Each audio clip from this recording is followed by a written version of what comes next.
Boa noite. Já é noite, né? Vou falar um pouco com vocês um tema que nós tratamos aqui, daquele livro de capa amarela que está ali no meio, chamado Acidente da Razão. Durante esse mês de setembro, nós fizemos uma campanha diária de vídeos, buscando explicar um pouco sobre o acidente da razão, que trata dos casos de suicídio. Tá? Por que esse nome é usado, o acidente da razão? O acidente é algo que não é controlado. Ninguém programa um acidente. Ele simplesmente acontece por uma perca de controle de algo. E o acidente da razão acontece pela perda da razão. Quando uma pessoa perde a sua faculdade de pensar, de controlar, de discernir e acaba tentando contra a própria vida. Tá? Por que tem esse nome e não é tratado como suicídio? Porque o que vale para o plano espiritual não é a forma, mas sim a intenção. Tá? Quando Paulo de Tarso fala nas suas mensagens, nas suas epístolas, Deus faz o céu para os justos e para os injustos. Em outro trecho, ele ainda fala: aquele que sonda os vossos corações sabe a intenção do Espírito. Quando Jesus estava na cruz, ele olha para o lado, havia os bandidos, né? Ele estava entre os dois, e ele fala para um deles: se credes em mim, ainda hoje estará ao meu lado no paraíso. Quando a gente para pensar em Paulo repetindo os ensinamentos de Jesus, no próprio Cristo prometendo o reino dos céus a uma pessoa ali que praticava crimes, por que Deus então seria tão punitivo para uma pessoa que estava em sofrimento? Doente, muitas vezes, depressivo, passando por um processo de luto, talvez. Eu garanto que muitos de vocês aqui, quando tiveram que devolver o ente de vocês para o plano espiritual, passou pela cabeça a vontade de também tirar a própria vida. E qual seria esse Deus tão maligno, né, de condenar uma mãe em sofrimento, um pai em sofrimento, um irmão, quem quer que seja, pela partida de alguém que ama naquele momento de desilusão, de colocá-lo ele eternamente em mármore, em fogo, em chicotadas. Então, dentro da própria doutrina espírita, nós temos um livro que é maravilhoso, chamado Memórias de um Suicida. Ali ele conta vários relatos, 27 relatos, mais ou menos, se eu não me engano, de irmãos que partiram pelas vias do suicídio, porém eles estavam motivados pelo orgulho, pela vaidade, onde o personagem principal dessa obra, Camilo Castelo Branco, ele chega e enfrenta uma cegueira, porém ele não queria conviver com isso e pega e tira a própria vida.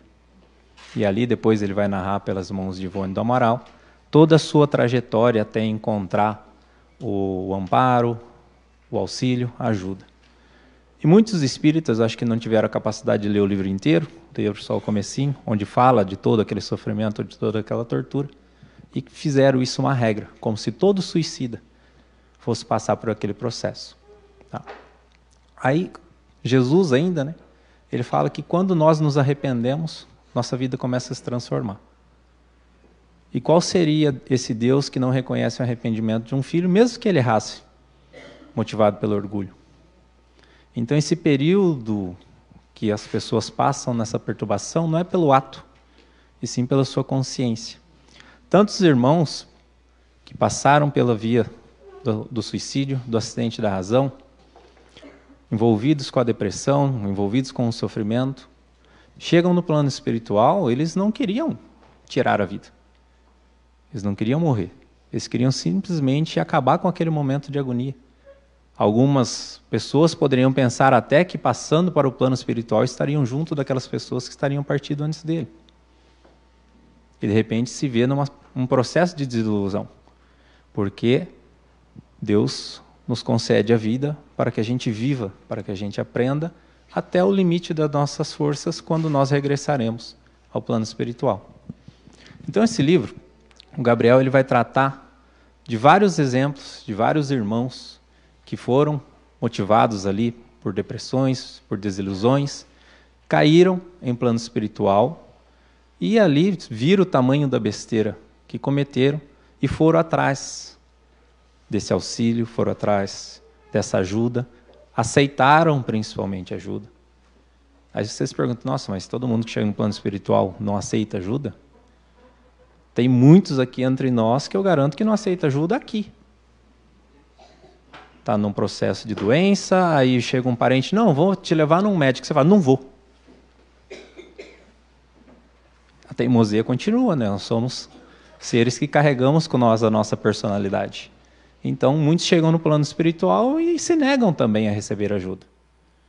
Quando não estiver num padrão de sintonia diferente. No livro Nosso Lar, André Luiz, para quem conhece um pouco da doutrina espírita, já leu, assistiu o filme, ele é taxado, né, como um suicida, inconsciente no plano espiritual. O que seria isso? O André Luiz, ele fez excessos de uso de bebidas, de cigarro, de vida promíscua. Ele tinha uma doença, ele era médico, ele sabia do mal que tinha e não fez questão muito ali de se livrar dos seus vícios, né, dos seus prazeres, por tratar a sua doença.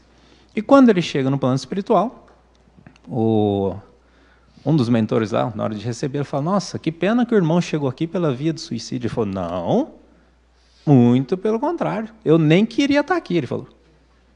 Eu queria estar lá junto com a minha família. Aí ele fala, não, você fez abusos assim e isso acabou te colocando nessa condição de um suicida inconsciente. Porém, hoje, lembrando que o livro Nosso Lar foi escrito na época de 1945, 42, se eu não me engano. E trata de uma história um pouco antes ainda, né? Quando André Luiz estava no plano espiritual. Hoje, sou ruim de conta, mas deve dar uns 80 anos, né, mãe? Uns 80 anos depois, quem de nós não sabe que beber faz mal? Quem de nós não sabe que o estresse faz mal? Nervosismo, ansiedade, o uso demais de remédios. Vocês viram a gente tomando um monte aqui, mas não é exemplo. O uso de cigarro, por exemplo, na caixinha do cigarro vem lá a pessoa passando maus apurados. Então essa forma de inconsciente não há mais. Tá? Então se a gente faz isso daí é por livre e espontânea vontade. Nós estamos nos induzindo a isso. Mas vamos colocar na mesa aqui também, para a gente pesar na balança. Uma pessoa que pratica o bem, que faz a caridade, uma super boa, gosta de chegar no final do dia, tomar uma cerveja, tomar um vinho, fazer alguma coisa. Essa pessoa vai para o inferno por causa disso? Obviamente que não. Deus vai medir a sua intenção. Tá? Então, esses irmãos que passam por esse processo de obsessão, eles são recebidos no plano espiritual, são acompanhados, são tratados de acordo com que eles se voluntariam isso também. Como eu disse, muitos podem se negar também a receber o auxílio. Há exemplos de pessoas que desencarnaram por idade, porém apegados ao materialismo, às coisas que ficaram para trás, a heranças, a tantas coisas, elas entram num processo de perturbação que isso pode ser muito mais longo do que alguém que estava passando por um processo de obsessão, um processo de depressão e tirou a própria vida. Vai depender da sua capacidade de ir atrás de auxílio. Outra coisa que as pessoas têm temor, principalmente as famílias que ficam aqui, né, com aqueles entes que partiram para o plano espiritual por as vias do acidente da razão, é de como que é esse lugar. Porque esse Camilo Castelo Branco falou de um lugar todo tenebroso, vale dos suicidas. Outros falam sobre a ideia, né, a analogia de inferno. André Luiz fala do umbral, aí vem o filme e faz aquele rebuliço com a nossa cabeça. Se você ler o livro, você vai ver que não tem aquele trecho. Fala sobre o momento ruim dele, mas não narra exatamente como foi feito na cenografia. Ali era para dar um tchan no negócio. Tá. Mas enfim, para onde que vão? Onde eles são recebidos? Como é que faz? Você vê a contradição no livro 2 da série André Luiz, que chama O Mensageiros. Não vou lembrar o número do capítulo, mas tem um dos capítulos de André Luiz, quando ele estava andando pelas colônias, junto com o Clarence, ele vai até uma colônia onde resgatava irmãos que tinham partido pelas próprias mãos.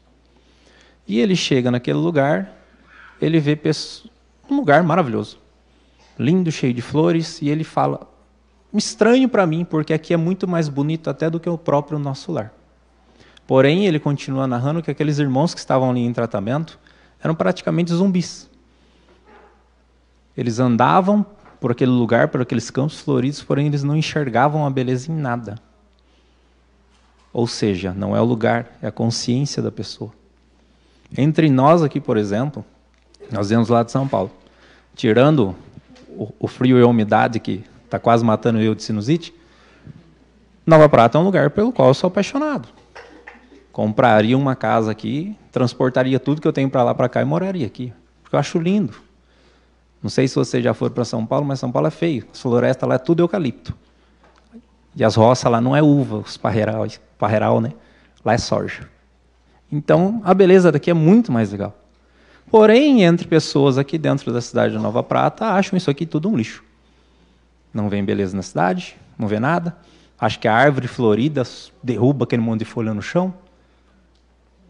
É o lugar ou é a pessoa? Nesse livro também, o Gabriel ele vai falar, no trecho do tratamento com as flores, quando ele é convidado por Dimas para participar desse trabalho, ele já imaginava que ia para uma região sombria. Por quê? Porque era o que construíram na ideia dele. Era o que construíram no pensamento dele. É o que as crenças fizeram, a língua popular, a voz do povo é a voz de Deus, né? Acho que não. Mas criaram essa ideia. Então, quando ele vai junto ao Dimas, ele chega na colônia, ele olha e fala, olha, confesso que eu estou admirado com o local. Aqui é tudo muito bonito. E o Dimas, mentor do Newton, mentor de todo o nosso trabalho, ele pega e fala para o Gabriel. Falou, uma pessoa que está em apuros, que está em desespero, que está em aflição, você não vai conseguir tirar ela dessa sensação se você prender ela numa caixa, num quarto escuro. Então, as flores, a luz, o ambiente, a harmonia do lugar é quase que um trato terapêutico.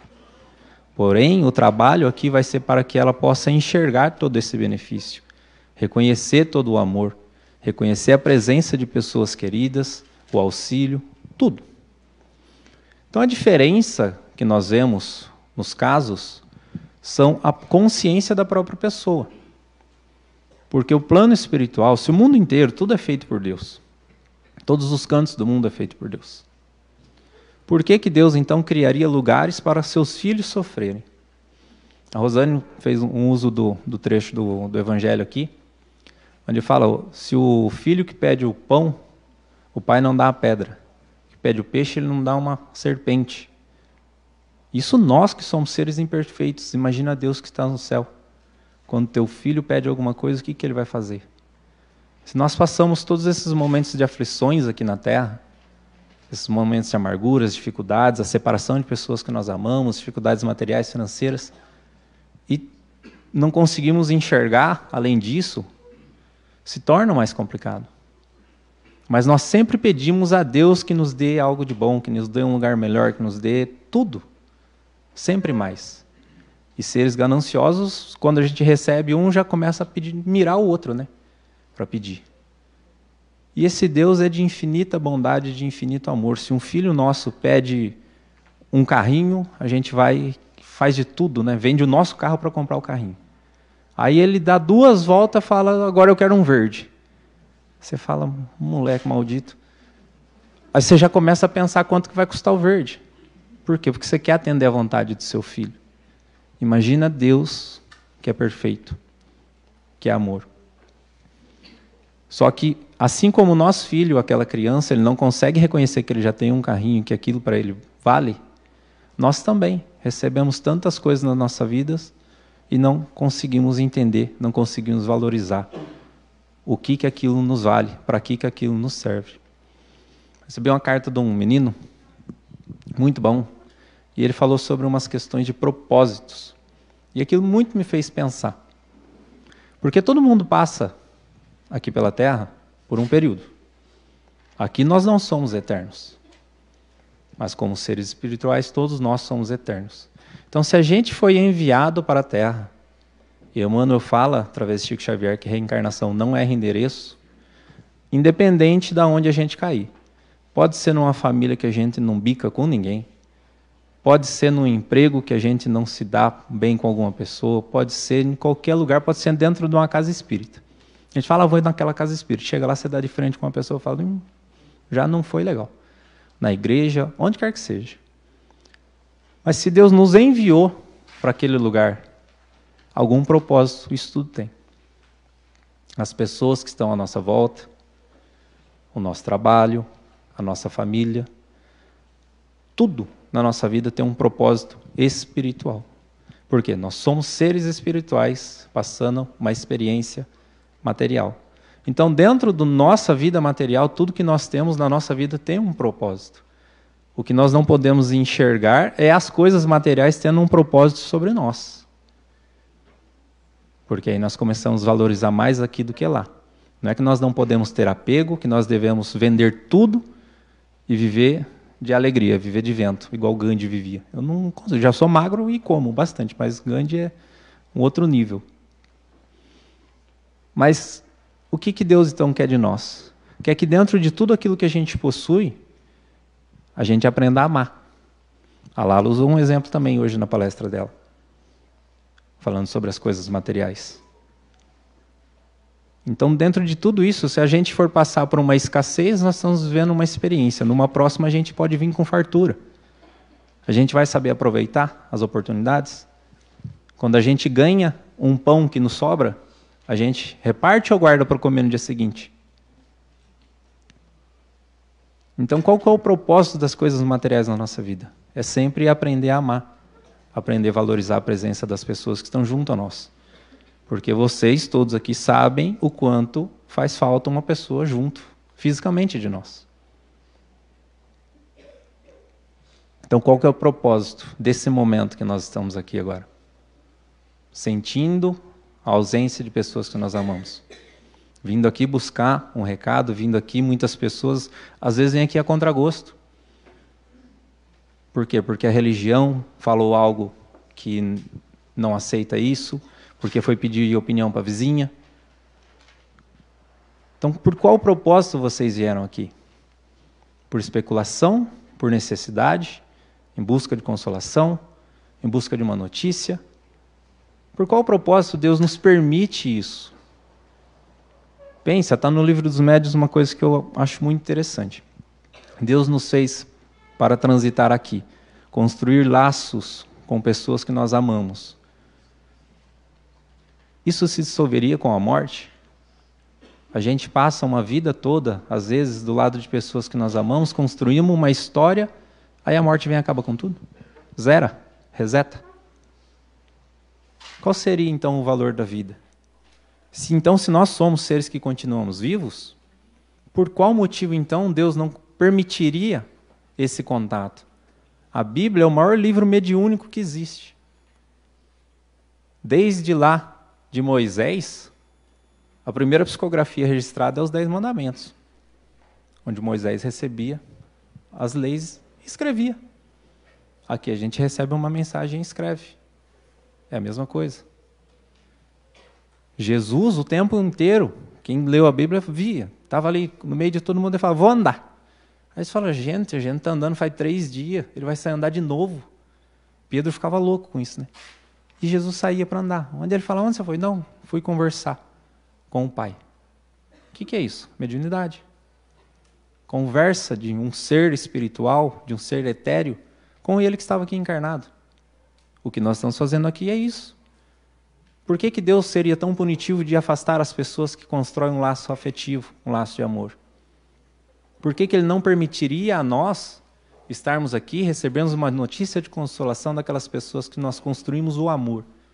Se Ele nos enviou aqui para aprender a amar, por que Ele nos tira o amor? É irracional pensar que um ser perfeito, supremo, de inteligência pura, faria isso. Eu que sou menos burro, acho que eu não ia fazer isso com as pessoas. Você imagina Deus. Então nós temos que entender a nossa vida com esses propósitos. Por que nós estamos aqui? Porque nós amamos. O Newton fala um negócio que é maravilhoso de a gente pensar. Falou, se a morte acabasse com a vida, distinguisse tudo, o amor também teria acabado.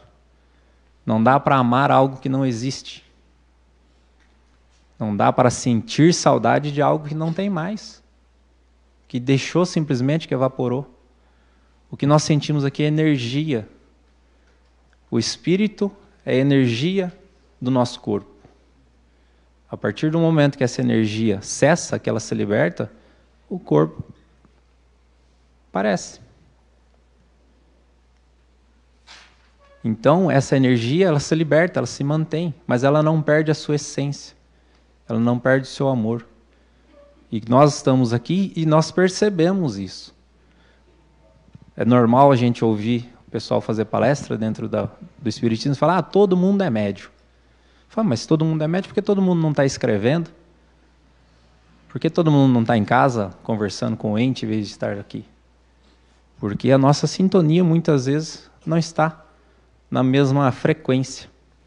A gente usa o exemplo, André Luiz, né, na verdade usa o exemplo que a mediunidade é como um rádio, né? Ela existe um botão ali de regulagem de frequência. Quando a gente sintoniza uma estação, a gente não ouve outra, é sempre aquela. Aí se a gente vira o nosso botão, você sintoniza com outra. Por que em casa, às vezes, a gente não sente o que a gente está sentindo aqui hoje? Teve um relato de um amigo que foi numa sessão uma vez e falou, eu fui na sessão e foi a primeira vez que eu senti Deus. Porque ali eu senti a pessoa que eu amava junto de mim. E eu achei que ele tinha perdido. Quem de vocês aqui não sentiu um cheiro, ouviu uma voz? Alguns chegam até ver alguma coisa a mais. Sente uma presença, um abraço, a energia daquela pessoa que vocês amam. Por quê? Porque a sintonia, aqui vocês estão focados nisso. Por isso que nós fazemos as fichas, tem as palestras, as músicas, para que vocês mantenham esse foco e sintam a presença doente de vocês. E essas energias que vocês produzem são captadas por nós aqui. A gente que não é adivinho, não está aqui para passar a senha de banco, número de escritura para vocês dividir herança, nada. A gente está aqui só para materializar o amor que vocês possuem. E é nesses exemplos que a gente enxerga Deus. Então, por que nós estamos passando por esse momento de dificuldade? Cada um de um lado tentando se ajudar. Para que a gente enxergue Deus e aprenda a amar. Tá? A gente vai tomar uma água ali agora. Alguns remédios a mais. E já voltamos aqui. Vamos ler as cartas. O Nilton provavelmente vai falar um pouco com vocês. E já vamos para as nossas casas. Muita paz.